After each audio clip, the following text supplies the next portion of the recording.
Today I wanted to talk about The Hostage. The Hostage is a book that was fully funded in June of 2021, written and drawn by Sal Abbinanti. And aside from being a cartoonist, Sal is also well known in the comic circles for being an art agent for artists such as Alex Ross and Bill Sienkiewicz. But when he presented this book as a Kickstarter, I was just kind of taken aback by this art. I just think this is really interesting and unique art. And so I backed it. I got this recently, as I said, and so I just thought I'd share and talk about it a little bit.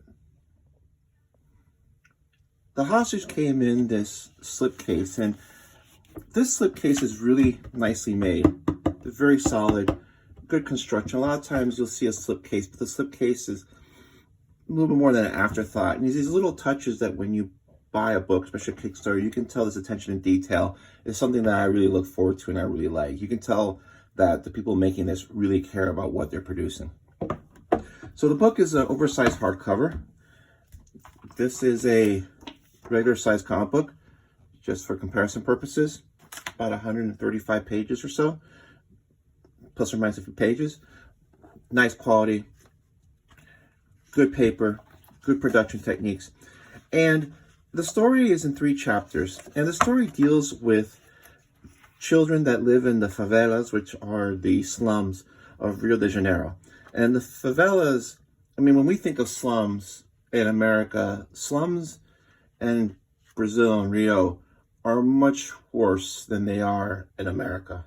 And I'm not saying that for hyperbole, it's the truth.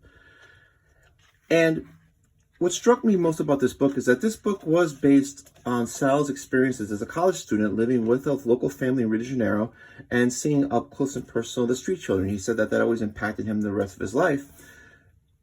But it's not only the art here, there's these cool layouts and like overhead shots, and then these beautiful vibrant colors and this type of art that you don't normally see. I mean, there's this bright use of colors that's very common in Latin America. It's not just the art that's really attractive, it's the writing, because you can tell that this is written by someone who is close to the experience of Rio de Janeiro, of these children who are homeless, who are on the run, who are being chased and hunted down by the police, which are like a paramilitary force. And the favelas, they're killed, they're tortured, they're killed, they're put into mass graves, and it's authentic. And there's like little touches, like they talk about how, you know, why they huff paint, because they helps them like kind of just deal with what they're going through.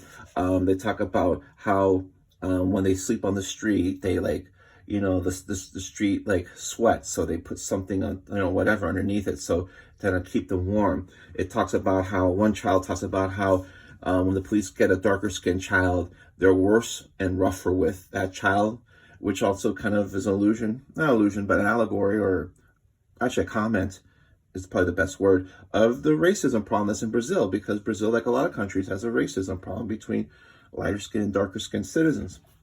Things that they don't talk about in the travel brochures for the tourist department. And the first chapter deals with this group of children one night who are chased, and one child dies in a church.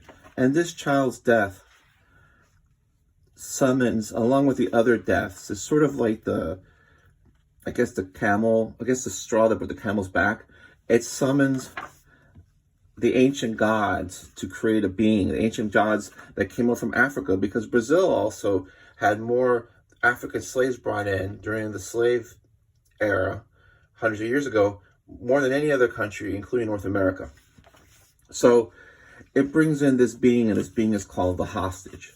The second volume deals with the hostage encountering and dealing with the paramilitary troops. And I like some of the artistic choices, because these beings here with these long snouts, these are like the cops. And it's sort of not like, they don't look like human beings, they sort of look like monsters, which is an interesting art choice. And I'm not going to give away the ending, but what I wanted to talk about was the epilogue for chapter 3. Is Sal talking about the experience seeing these children up close and talking about a personal encounter he had with one of these children? And again, you can just tell that he gets this really ugly, grim reality.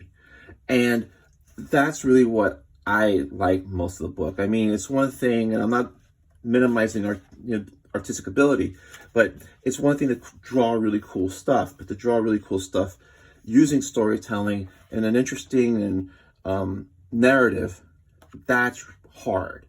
And Sal succeeds. So this was just a great book, a really interesting read. This is something that you'll read and it'll kind of stick with you for a while. It'll stick with you. It's not like a read and you're like, oh yeah, I read that. You're like, oh yeah, I read The Hostage. And again, this art is just really wonderful. I really dig this, and it takes advantage of this large size. You can read it regular comic book size, but you're gonna miss out on so much. Like I said, this is just a great book. I'm glad I backed it. And just to mention a couple of things, when I got the book, it also came with a sketchbook. So people that are into process and sketches and ideas would really dig this. This is also pretty well made. This is like a nice, well-made, glossy comic. This is not a throwaway piece. This is good quality. And also, along with some awesome bookmarks that are very well made, there were some prints by Bill Sienkiewicz, Jeff Darrow, and Alex Ross. This was a really great package, a lot of value, a lot of thought went into this, a lot of care went into this. As I said, he has a new Kickstarter out, Atomica. I'm going to back it because I know that he's going to deliver something that's of good quality. This is a great story. I believe that you can purchase this outside the Kickstarter. I believe there's a launch party at Challengers Comics today, November 20th. It's an interesting book. If you want to see something that's interesting and cool and talks about a subject matter that you don't really see discussed in American comics, I can highly recommend this. And also, Sal did a story in the recent, the one that I believe this came out like late 2020, early 2021 Marvel, the series of stories that was curated by Alex Ross. And he did a nice 7-page Thing story using his signature art style. And he did a really nice job writing this. He gets Ben Grimm. It's really, Ben Grimm is like a tragic figure, and a lot of writers have gotten him correct as far as like that struggle of being this monster on the outside and this human being on the inside. But he did a really nice job with this. So if you happen to see this, I believe it's issue 3 or 4 that he was in, you may want to pick it up. I have the Treasure Edition because it just looks better in a larger size. But it's a really touching story. I think Sal's pretty talented. It's amazing that you have these creators that just are so talented, and it's not just Sal, it's just so many, and you really don't know about them, and then later on you're like, oh my god, this guy's great. And it's like, why isn't he doing more work? For whatever reason. But really, I just wanted to go back to The Hostage. This is a great book, very interesting book, authentic to Brazil and Rio specifically, and just the art is amazing. This is just gorgeous. Anyway, that's all I want to talk about. Thanks. Bye.